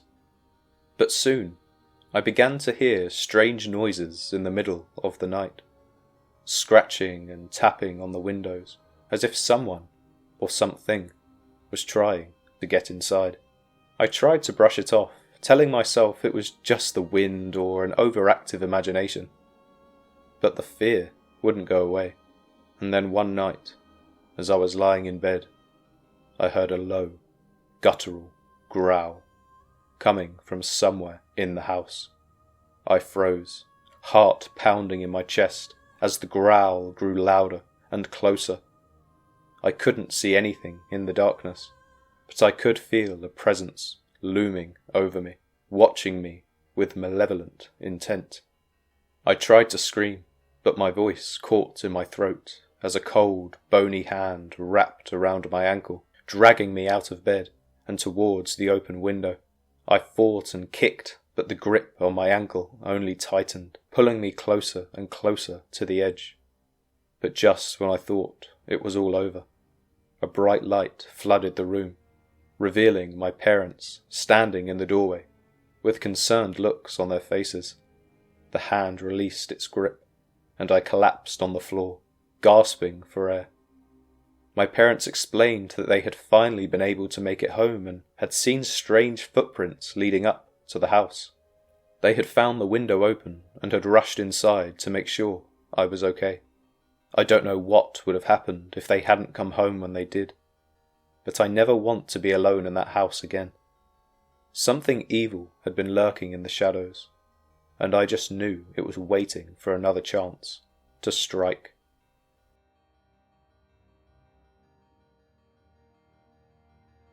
I live in a quiet suburban neighbourhood where nothing ever really happens. That is, until the new family moved in next door. They were a young couple with a little girl, and they seemed friendly enough. One day the couple asked me to babysit their daughter for the evening. I was hesitant at first, but they always seemed like a trustworthy family, so I agreed. They gave me the usual instructions: feed her dinner, put her to bed, and keep an eye on the house, as usual. They said they would be back by midnight, and I would just need to lock up when I left. The little girl, Emily, was well behaved. We played games, watched movies, and had dinner together. As the night went on, Emily got tired, and I eventually put her to bed. It was getting late, but I figured I may as well wait for the parents to come home, so I was in the living room just reading a book, when at around 11 p.m, I heard a knock at the door. I assumed it must be them, but to my confusion, it was a man. He said he was a friend of the couple, and he was there to check on the house. He said he had forgotten his key and needed to get in. I assumed because the family didn't know me too well yet that they must have sent this family friend to make sure that I was trustworthy. And the guy was very convincing, so, stupidly, I let him in. The man went straight to the basement, where he said he had left some tools earlier that day. I didn't think much of this, and I went back to my book. But then I started to hear strange noises coming from the basement. It sounded like someone was moving furniture around, but it was too loud to be just one person. I went down to the basement to check on the man, but he was nowhere to be found. The room was empty, except for a pile of old clothes in the corner. While I was looking through the pile, I was suddenly whacked on the back of my head, and I fell unconscious. Eventually, I regained my consciousness, and in a daze, I walked up the basement steps, trying to regain my focus. In a moment, everything came back to me, and I realized that the man may still be in the house. I rushed up to Emily's room, but she was fast asleep in her bed. I was so relieved, but still terrified that he may be lurking somewhere, so I went into Emily's room and immediately called the police. They promised to send a car over right away, and 5 minutes later, I heard the sirens. I had informed them that I was hiding in the bedroom upstairs with Emily, so they loudly banged on the door, announcing their arrival.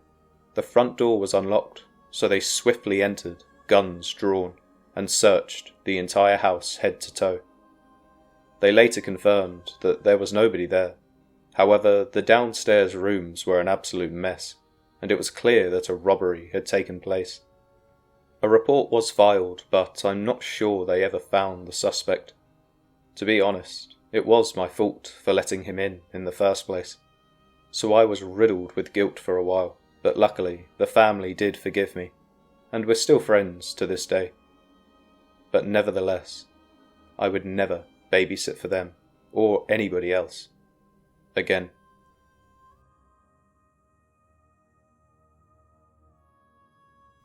I think I was about 13 at the time. I was home alone, sitting on the couch in my living room, scrolling through my phone, just waiting for my parents to come home. It was already late, and I was starting to get a bit bored, and that's when I heard it. A faint whisper that seemed to be coming from the attic. I froze, unsure of what to do. I tried to convince myself that it was just my imagination, but the whisper persisted. It sounded like a woman's voice, asking for something. I couldn't make out what she was saying, but the tone of her voice was urgent. I cautiously made my way to the bottom of the attic stairs and looked up. The door was closed, but I could hear the whispering much more clearly now. I hesitated for a moment before slowly climbing the stairs. My heart was pounding in my chest, and I felt a cold sweat break out on my forehead. As I reached the top of the stairs, the whispering stopped. I pushed the door open, and that's when I saw her. The woman in the attic. She was sitting on an old wooden chest, her crazy hair and eyes looking as if they were rolling to the back of her head. She was wearing a dirty pair of jeans and a loose rag for a shirt. "Can I help you?" I asked, trying to sound as calm as possible, when inside I was screaming. She looked up at me, and her eyes locked onto mine. "Please," she said, her voice barely above a whisper. I need some supplies. I've been up here for days, and I'm running out of food and water. I didn't know what to do. I didn't want to give her anything, but at the same time, I didn't want to leave her up there to starve. I felt bad for her. I told her I would be right back and went down to the kitchen. I was caught in two minds. Did I call the police? Did I call my parents? Or did I go and get her some supplies to help her? While I was trying to make up my mind, I heard a loud thump coming from the attic. I raced back upstairs, and when I opened the door, the woman was now standing right in front of me, her eyes now even wider and her hair standing on end. I backed away and she took a step forward. "Thank you," she said, her voice sounding almost normal at this point. "You've been very kind." And then, without warning, she lunged at me. I stumbled backward, tripping over a loose board on the floor. As I fell, I heard her laugh, a high-pitched, maniacal sound that chilled me to the bone. I scrambled to my feet and ran out of the house, screaming for help. Eventually, one of my neighbours phoned the police, and when they arrived, they found that woman still in my house, and still in the attic. She had been living there for weeks, surviving on scraps of food and water that she had managed to scavenge. The woman was taken away, and my parents came home to find me shaken, but luckily unharmed. A few weeks later, we moved out of that house, but I never forgot about the woman in the attic. To this day, I can still hear her whispers in my dreams.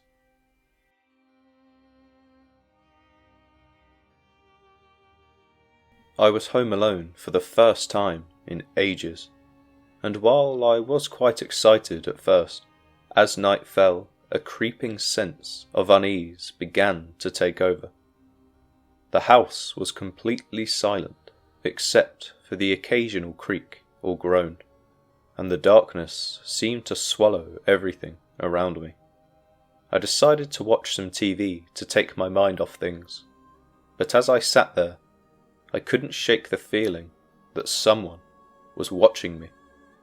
The shadows around me seemed to shift and move, and every time I looked up, I swore I saw something out of the corner of my eye.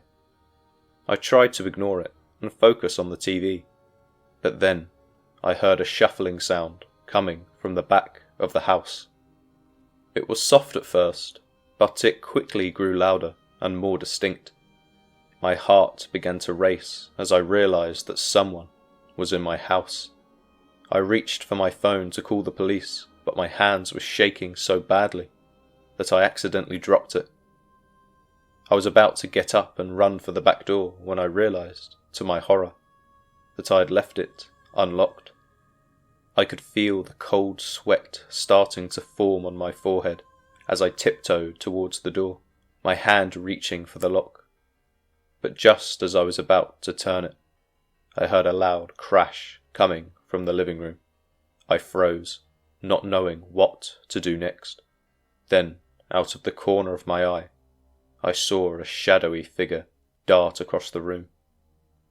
It was too dark to make out any details, but I could see that it was holding something in its hand. I knew that I had to get out of there, so I grabbed a torch from the kitchen and ran towards the back door. But as I reached for the handle, I saw my own reflection in the mirror on the wall. I stopped dead in my tracks as I realized that the figure I had seen in the living room was me, reflected in the glass. I had been so terrified that I had imagined everything, and the shuffling sound had been nothing more than just the house settling as it always did. I felt foolish but relieved at the same time. I knew that I couldn't let my fear control me, so I took a deep breath, locked the back door, and went back to the living room to watch TV, with the torch in my hand, just in case. But that feeling of unease didn't leave me until weeks later. Maybe everything I saw was just my reflection, but there's still a small part of me that isn't so sure.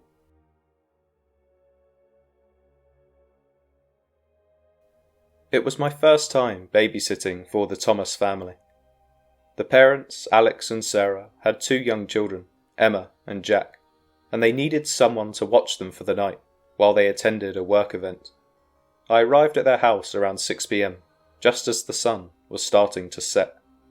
The kids were both adorable, with curly brown hair and bright blue eyes. They were a bit shy at first, but I soon won them over with my silly jokes and games. We played hide and seek, watched movies, and made popcorn. Everything was going smoothly, until around 9 p.m, when the phone rang. I answered it, expecting to hear from the parents, but instead I heard a deep, raspy voice on the other end. My heart started racing. "Who is this?" But the line went dead. I tried to shrug it off and continue with the evening, but I couldn't shake the feeling of being watched. I assumed it was just some sort of prank call, but every time I looked out the window, I could feel somebody staring at me. It got to around 10 p.m, but the horrifying night wasn't over yet, because around 10 p.m, the power went out. It was a stormy night, so I assumed it was just a temporary outage. But as the minutes turned into hours, I started to get worried. The kids were scared, and I didn't know what to do. That's when we heard a noise coming from the basement. It sounded like footsteps, slow and deliberate. I tried to convince the kids that it was just the wind or the house settling, but I couldn't ignore the fear creeping up my spine. I grabbed a flashlight and cautiously made my way down the stairs, with Emma and Jack clinging to my sides. As we reached the bottom of the stairs, I heard the sound again. This time, it was unmistakably footsteps. I shone the flashlight around the room, but there was no one there. I tried to calm the kids down and reassure them that it was just their imagination, but I wasn't even sure if I believed that myself. That's when I heard another noise, this time coming from upstairs. It was a creaking sound, like someone was walking around in the hallway. I told the kids to stay put and slowly made my way back up the stairs. As I reached the top, I saw a figure standing in the shadows. It was too dark to make out any features, but I could feel the weight of its gaze on me. I froze, unsure of what to do. "Who are you?" I asked, my voice shaking. But the figure didn't answer. It just stood there, watching me. Suddenly, the power came back on. The lights flickered to life, illuminating the figure in front of me. It was a man, tall and muscular, with a scar running down the side of his face. He was wearing all black, and he held a knife in his hand. I screamed, and I heard the kids start crying from downstairs. The man lunged forward, and I knew I had to act fast. I slammed the door and ran down the stairs, pushing the kids into the nearest room. I locked the door, and I demanded that they phone the police at once. Eventually, I saw the man running down the stairs, and he started chasing me, his footsteps pounding on the hardwood floors. I could hear him breathing heavily behind me. I ran down the hallway and into the kitchen, desperately searching for any kind of weapon. But all I could find was a frying pan. Nevertheless, I grabbed it and I turned around, ready to defend myself. The man was almost upon me when I swung the frying pan with all my strength, stunning him for a few seconds, which gave me a small gap to escape. I rushed out of the house and screamed for help. I saw a few of the neighbours' lights go on, followed by the opening of several front doors. One of the neighbours ran out towards me, asking what was wrong. I explained the situation, and he demanded that his wife call the police at once. Then, suddenly, out of nowhere, the man bolted out of the house and disappeared through an alleyway. A few of the neighbours chased after him, but they never caught up. To this day, he has never been captured, but at the very least, I'm grateful that the kids were safe.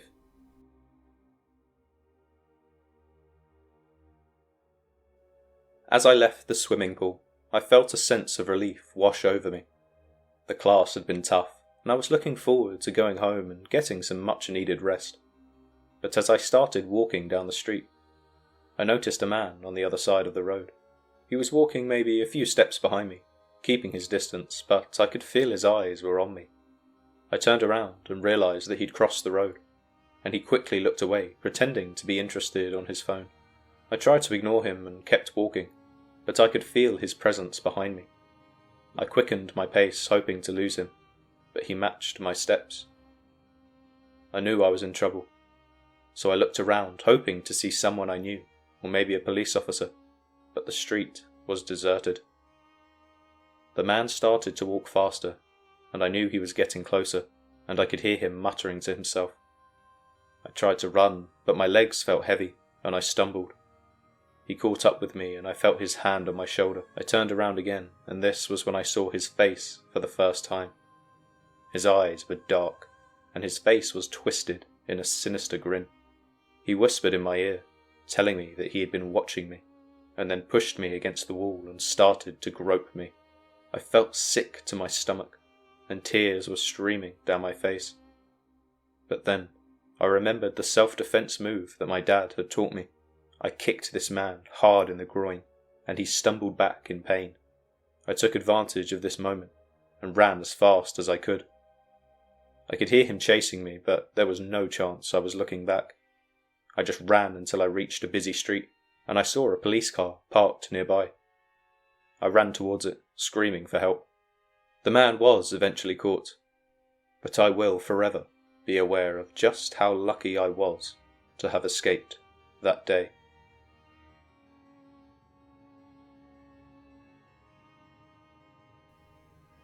I stepped onto the bus, grateful for the chance to finally sit down and rest after a long day at work. As I squeezed past the other passengers, I noticed a man standing in the aisle, looking directly at me. His eyes lingered on me for just a moment too long, making me feel slightly uncomfortable. I quickly took a seat and pulled out my phone, pretending to be engrossed in something, hoping to avoid any interaction with this stranger that was still staring in my direction. But despite my attempts to ignore him, I could feel him getting closer and closer to me. At first, I thought he was just moving to make room for other passengers. But as more people got off the bus and the crowd started to thin out, the man still stood just inches away from me. I tried to shift away, but there was nowhere else to go. Then I noticed something that made my stomach turn. I noticed that the man had his phone out and he was pointing it at my skirt. The camera lens was directed right at me, and I realised that he was taking pictures without my consent. My heart raced as I realised what was happening. I felt exposed and violated, and I wanted to yell and scream at him about his disgusting behaviour, but I was too afraid. I quickly got off the bus at the next stop and ran as fast as I could, tears streaming down my face. I knew I had to report what had happened, but for some reason I felt silly telling the police, as I had absolutely no evidence, and how were they ever going to find him? For days afterwards, I was filled with a sense of dread and paranoia every time I stepped out of my house. I was constantly looking over my shoulder, worried that the man might be following me. I eventually decided that I had to take action. I went to the police and filed a report, but they told me there wasn't much that they could do unless I had caught the man in the act. I was left feeling hopeless and vulnerable, like there was no justice for me. But then things took a turn for the worse, as a few days later I received a package in the mail. Inside was a note, along with a series of explicit photos of me that had been taken without my knowledge. The note was filled with lewd comments and threats, and it made me feel sick to my stomach. I decided to take matters into my own hands, and I installed security cameras in my home and carried pepper spray with me wherever I went. But the fear and anxiety never fully went away. I did show the police the package, but it was untraceable, even after they ran forensic tests to try and find any DNA. From that day on, every time I hear footsteps behind me, or see a stranger on the bus that looks remotely similar to that man, I feel a wave of panic wash over me. Luckily, I am yet to see him again, but I'm not so sure if he can say the same.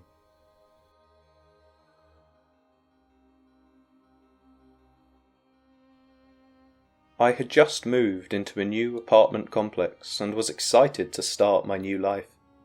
Everything seemed perfect, except for my neighbour, Mr. Wilson, or as he preferred to be called, Jeffy.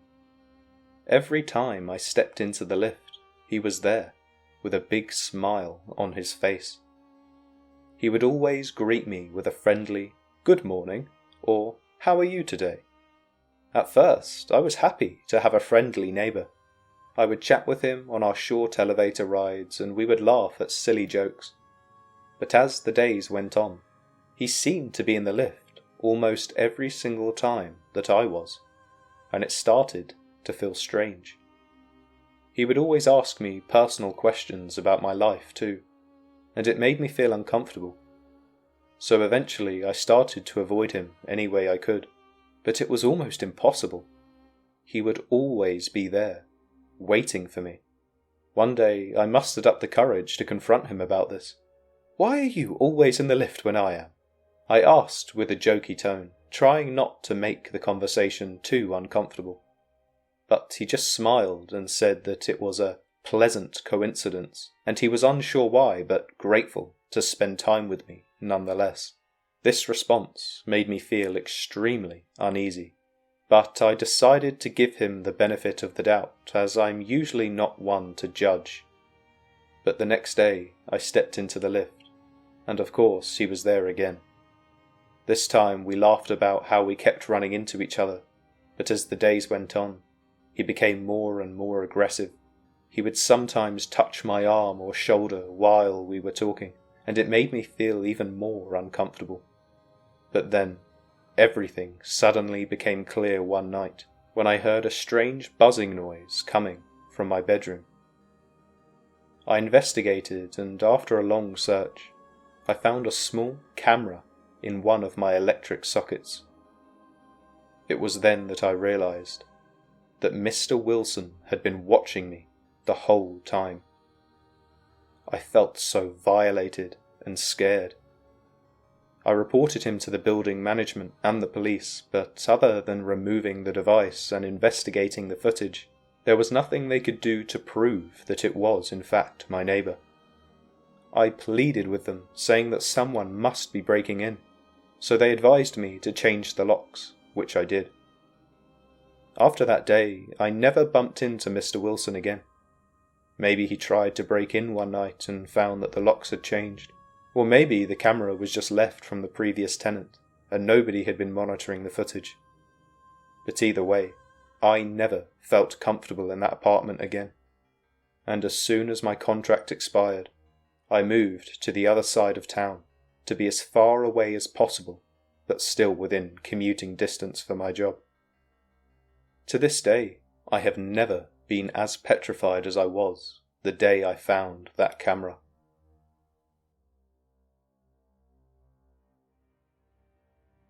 I was just a 10-year-old kid when this happened. My parents had gone out for a party, so they had hired a babysitter for me, and her name was Sarah.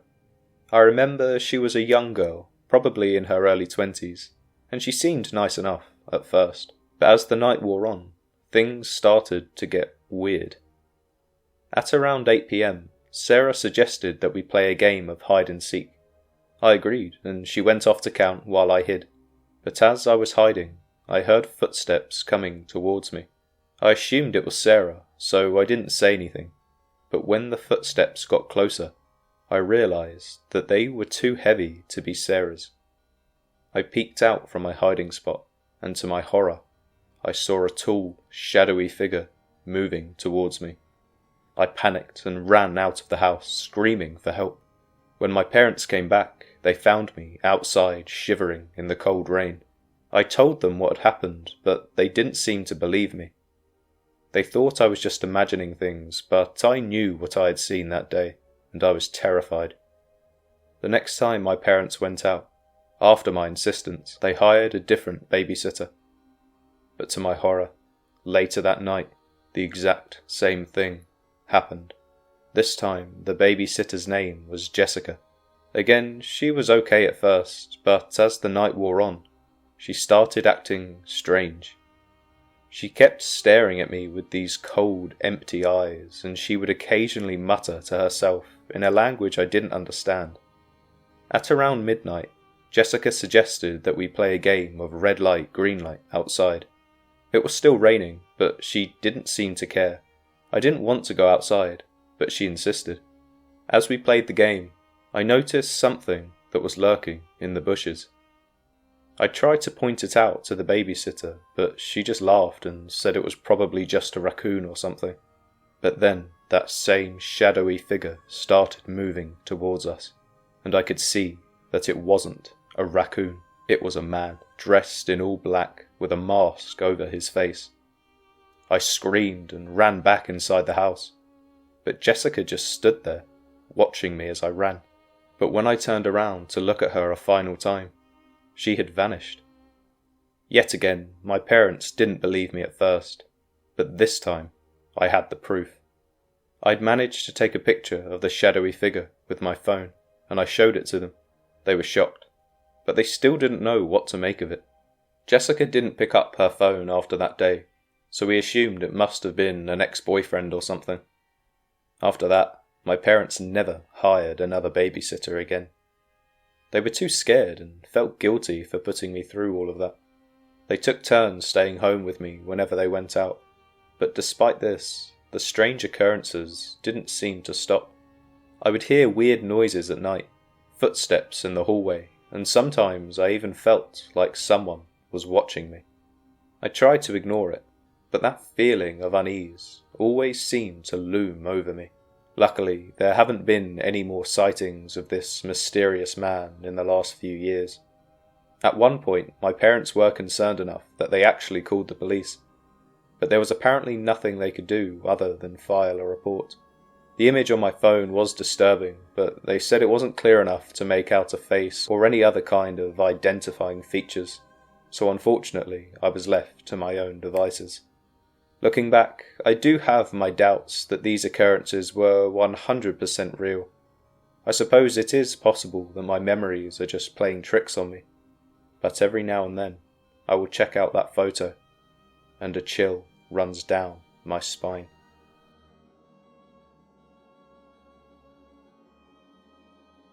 I was recently single and ready to explore the dating scene again. I had heard good things about Tinder, so I decided to give it a try. I swiped right on a man who wasn't really my type, but I was more interested in just gaining some experience than finding true love. But little did I know that this decision would change my life forever. We chatted for a while, and he did seem a bit strange, but I didn't mind. He invited me to a restaurant, and so I agreed. When I arrived at the restaurant, it looked abandoned, so I texted him to say I was out front. He then responded, telling me to go around the back because it was a garden restaurant. I did think this was a little odd, but then again, post-COVID, nothing seemed to surprise me anymore. I saw the alleyway next to the restaurant and made my way down.